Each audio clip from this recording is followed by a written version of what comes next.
Well, I want to thank you all for coming to Concepts for Adaptive Learning's Tech Talk. Today, it is brought to you by Southern Connecticut State University School of Education and our future teacher, Courtney Darga, who is going to speak to us about the new era of stranger danger and keeping kids safe on the internet.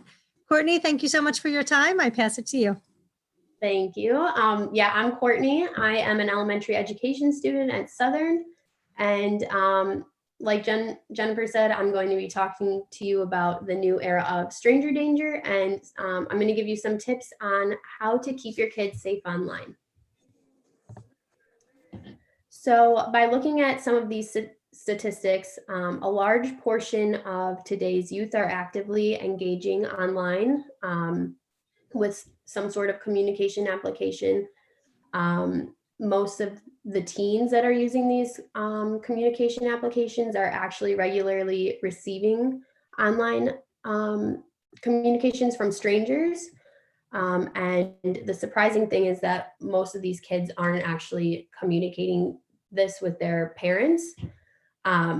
So, you know, this has become such a big relevant thing, especially now because of quarantine and because, you know, we have to stay home. Kids are doing school from home and, you know, parents have to work. So they're not able to fully give that supervision that they normally would with to their kids and what they're doing online. So I just think this is something that's really important, especially right now, to talk about. So I hope that you'll be able to learn something from my presentation.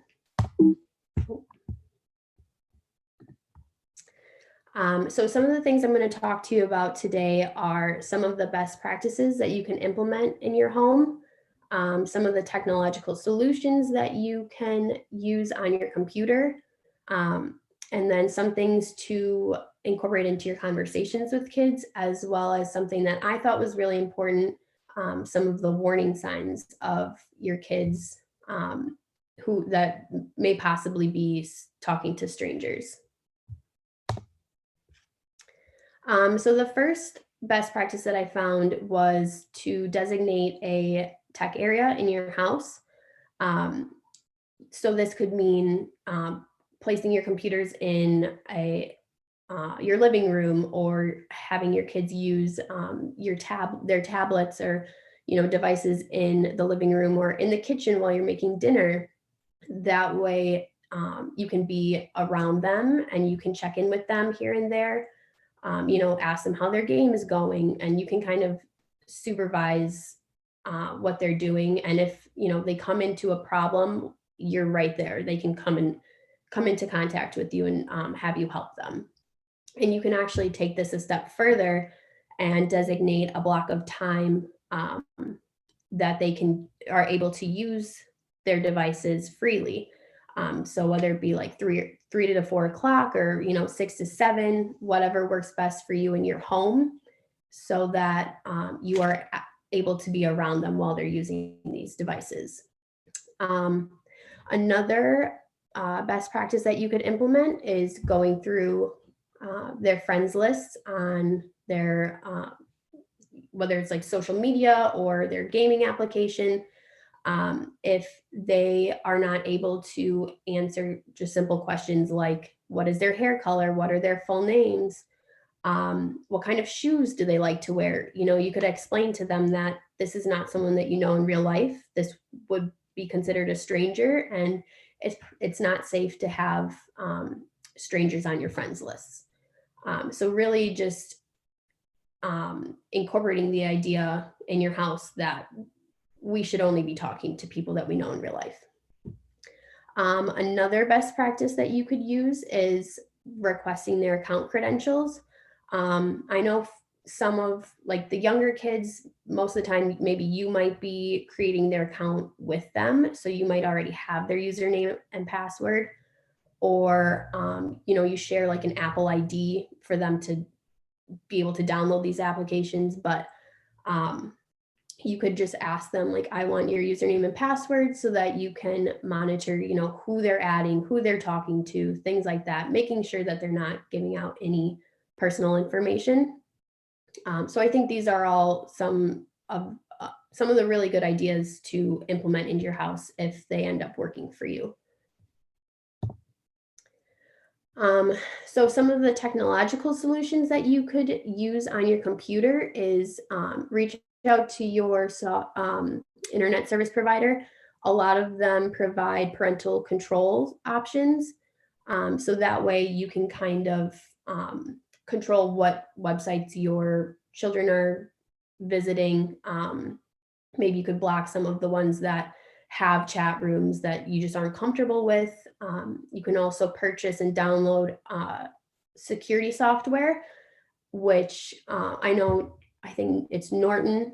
You can download that, and it also puts like parental controls on your computer, which I think is a big way to prevent having your children come into contact with things that they shouldn't be, or people that they shouldn't be.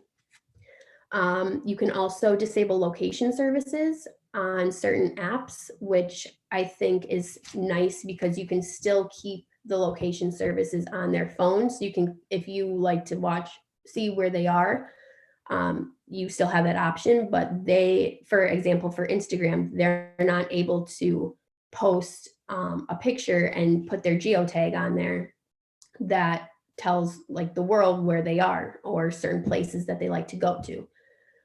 So that will prevent people that they don't know from being able to locate them.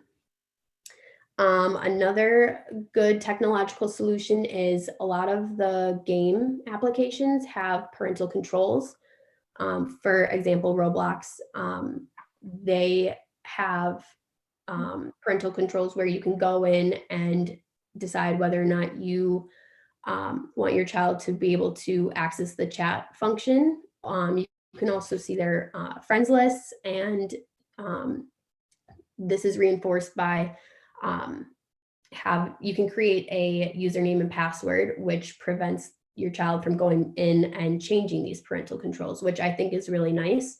So a good option is to look through the applications that your children are using and seeing what kind of options you have as a parent. This will help prevent, strangers coming in and trying to communicate with them.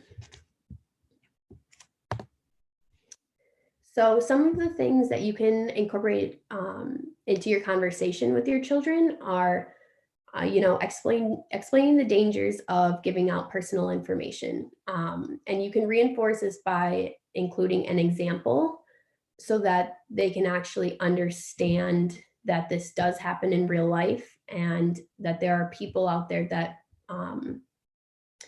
may lie and pretend to be someone that they're not just to get personal information out of you. They might ask you like things like, where do you go to school? What community are you from?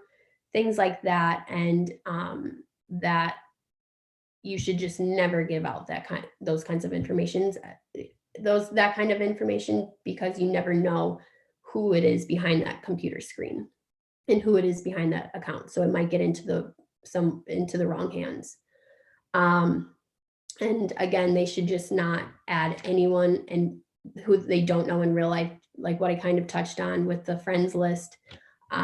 This will prevent strangers getting in contact with them. They should never agree to meet someone in person, regardless of if it's someone that they completely don't know, or if it's someone that they think may be in their community, and they could reach out to them saying like, oh, I lost my dog, will you come help me find him? They should know that they have to say no to that, and that they should come to you as a parent and let them know that this is happening. And then all in all, they should just be aware that they should always tell a parent when they are approached by a stranger, just so that you can be there to help intervene, and you are the biggest way that can prevent them from, going out and meeting them or just developing this relationship with them.